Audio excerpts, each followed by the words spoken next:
ಚಾರ್ಮಾಡಿ ಘಾಟ್ ಇಳಿದು ಇಲ್ಲಿ ಟೀ ಕುಡಿಯೋಣ ಅಂತ ಒಂದು ಹೋಟ್ಲಿಗೆ ಹಾಕೊಂಡಿದ್ದೀವಿ. ಬೈಕ್ಗಳಲ್ಲಿ ನಿಂತಿದ್ದಾವೆ. ನಮ್ಮ ಕತೆ ಹೆಂಗಾಗಿದೆ ಅಂದರೆ, ಕ್ಯಾಮ್ರಾ ಬ್ಯಾಟ್ರಿ 10 ನಿಮಿಷಕ್ಕೆ ಖಾಲಿ ಆಗುತ್ತೆ. ಪವರ್ ಬ್ಯಾಂಕಲ್ಲಿ ಅವಾಗ ಚಾರ್ಜ್ ಹಾಕೊಂತ ಇರಬೇಕು ಬ್ರೇಕ್ ತಗೊಂಡಾಗೆಲ್ಲ. ಇದಕ್ಕಿಂತ ಮುಂಚೆ ಇಲ್ಲಿ ಒಂದು ಬೋರ್ಡ್ ಹಾಕಿರ್ತಾರೆ, ಧರ್ಮಸ್ಥಳ 11 ಕಿಲೋಮೀಟ್ರು ಅಂತ. ಚಾರ್ಮಾಡಿ ಘಾಟ್ ಇಳಿದ್ಮೇಲೆ ಉಜಿರೆಗಿಂತ ಮುಂಚೆ ಒಂದು ಲೆಫ್ಟ್ ಎತ್ಕೊಂಡ್ಬಿಟ್ರೆ ಒಳ್ಳೆ ರೋಡ್ ಇದೆ ಧರ್ಮಸ್ಥಳಕ್ಕೆ.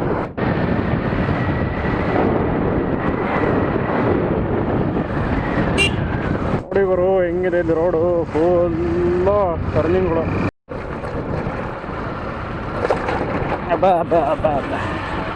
ಒಂದು ಸ್ಕ್ಯಾಮ್ ಆಗೋಯ್ತು. ಆ್ಯಕ್ಚುಲಿ ಅಲ್ಲಿ ಬರ್ಬೇಕಾದ್ರೆ ಡೈವರ್ಷನ್ ಇತ್ತು. ಒಂದು ಧರ್ಮಸ್ಥಳ ಕಡೆಗೆ ಡೈರೆಕ್ಟ್ ಹೋಗೋ ರೋಡು, ಇನ್ನೊಂದು ಧರ್ಮಸ್ಥಳ ಸ್ನಾನಘಟ್ಟಕ್ಕೆ ಹೋಗೋ ರೋಡು. ಧರ್ಮಸ್ಥಳಕ್ಕೆ ಹೋಗೋ ರೋಡು ಸ್ಟಾರ್ಟಿಂಗಲ್ಲೇ ಗುಂಡಿಗಳಿದ್ವು. ಗುಂಡಿಗಳವಲ್ಲ ಬೇಡ, ಸ್ನಾನಘಟ್ಟ ರೋಡಲ್ಲಿ ಹೋದ್ರೆ ಅಲ್ಲಿಂದ ಮುಂದಕ್ಕೆ 1 ಕಿಲೋಮೀಟ್ರ್ ಹೋಗ್ಬೋದು.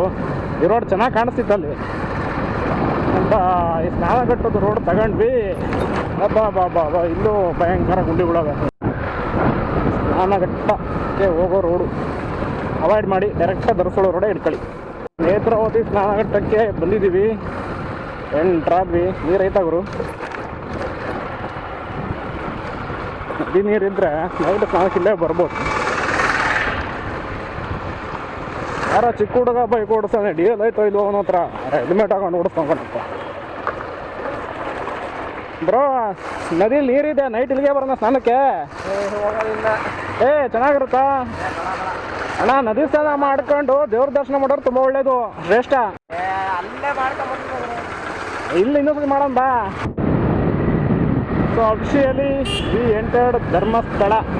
ಸ್ನಾನಘಟ್ಟದಿಂದ ಧರ್ಮಸ್ಥಳಕ್ಕೆ ಹೋಗೋ ರೋಡ್ ಹೆಂಗಿದೆ ನೋಡಿ, 4 ಲೇನ್ ಹೈವೇ ಆಗಿದೆ. ಆ ಕಡೆ ಈ ಕಡೆ ಫುಲ್ಲು ಗ್ರೀನರಿ, ಪಾರ್ಕ್ಗಳು.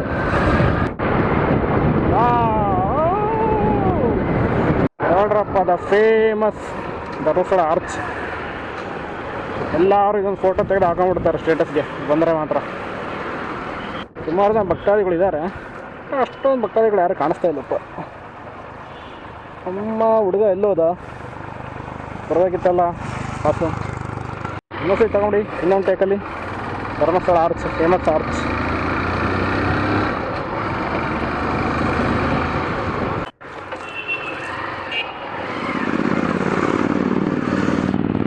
ಯಾವಪ್ಪ ಇವು ಪ್ಯಾರಲ್ ಪಿನ್ನು ಹಿಂಗೆ ಪಟ ಪಟ ಪಟ ಅನ್ಸ್ಕೊಂಡು ಹೋಯ್ತವ್ರೆ. ಪ್ಯಾರಲ್ ಪಿನ್ನಿಂದ ಸೌಂಡೇ ಸೌಂಡ್ ಬರುತ್ತೆ. ಬನ್ನಿ ಧರ್ಮಸ್ಥಳ ಒಂದು ರೌಂಡ್ ತೋರಿಸ್ತೀವಿ. ಸುಮಾರು ಜನ ಬೈಕರ್ಸ್ ಬಂದಿದ್ದಾರೆ, ನೋಡಿ ಹೆಂಗೆ ಬಂದಿದ್ದಾರೆ ಅಂತ. ಇಲ್ಲಿ KTM ಅಡ್ವೆಂಚರ್ ಎಲ್ಲ ಹಿಡ್ಕೊಂಡು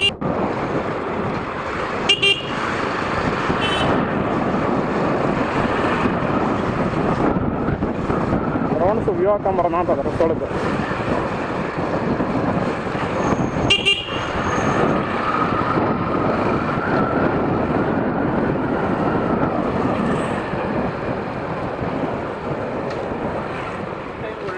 ಇದು ಧರ್ಮಸ್ಥಳ ಸರ್ಕಲ್, ಅಲ್ಲೆಲ್ಲ ರಥಗಳಿದ್ದಾವೆ ನೋಡಿ. ಇಲ್ಲೇ ದೇವಸ್ಥಾನ ಇದೆ.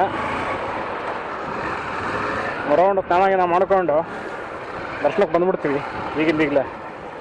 ಇಲ್ಲ ಪಾರ್ಕಿಂಗ್ ಇಲ್ಲ, ರಿಟರ್ನ್ ಹೋಗ್ಬಿಡೋಣ ಅತ್ಲಾಗೆ. ಸರ್ ನೈಟ್ ದರ್ಶನ ಎಷ್ಟು ಗಂಟೆಯಿಂದ ಸ್ಟಾರ್ಟು? 5 ಗಂಟೆಯಿಂದ 8:30. ಓಕೆ, 5 ಗಂಟೆಯಿಂದ 8:30 ತನಕ ದರ್ಶನ ಇದೆಯಂತೆ.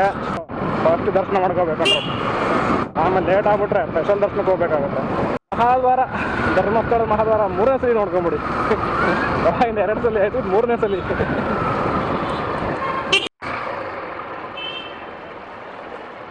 ಫೋಟೋನ ಬ್ರೋ ಒಂದು ಕಲ್ಕೊಟ್ಟು ನಿಲ್ಲಿಸ್ಬೇಕು ನಾವು.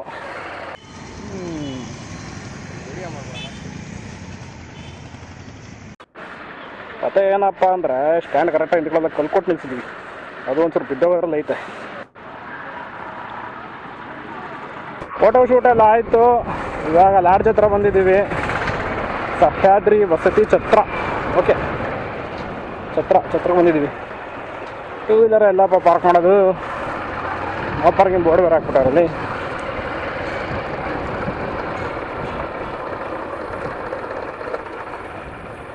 ಅಡುಗೆ ಏನಿಲ್ಲ ಮತ್ತು ಶ್ವಾನಗಳನ್ನು ಒಳಗೆ ತರುವಂತಿಲ್ಲ. ನೋಡಪ್ಪ, ಯಾರೋ ನಾಯಿ ಕರ್ಕೊಂಬಂದ್ರೆ ಒಳಗೆ ಬಿಡಲ್ಲ. ಪಾರ್ಕಿಂಗಲ್ಲಿ ಹಾಂ ಇಲ್ಲಿ ಕಡೆಗೆ ದಾರಿ. ಬಾ ಫಸ್ಟ್ ಇಲ್ಲಿ ಹಾಕೊಳ್ಳೋಣ ಬ್ರೋ. ಇಲ್ಲ ಹಾಕ್ಬಿಡ್ವಾ, ಇಲ್ಲಿ ಇಲ್ಲಿ ಇದೆ ಇದೆ. ಹ್ಞೂ ಗಾಡಿ ಒಂದು ನಿಮಿಷ ಟರ್ನ್ ಮಾಡ್ಕೊಳಕ್ಕಲ್ಲ, ರಿವರ್ಸ್ ಮಾಡಿ ಟರ್ನ್ ಮಾಡ್ಕೊತೀನಿ. ಯಾವಂತಂದು ಎಡ್ಜಿಗೆ ಹಾಕೋನೆ, ಅಲ್ಲಿ ತಿರ್ಗಲ್ಲ ಗಾಡಿ, ಹಂಗೆ ಹಾಕೋನೆ.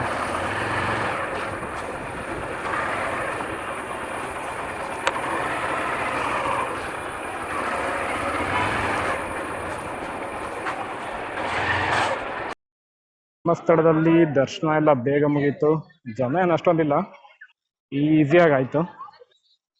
ಮುಗಿಸ್ಕೊಂಡು ಈಗ ಅನ್ನದಾನಕ್ಕೆ ಹೋಗ್ತೀವಿ.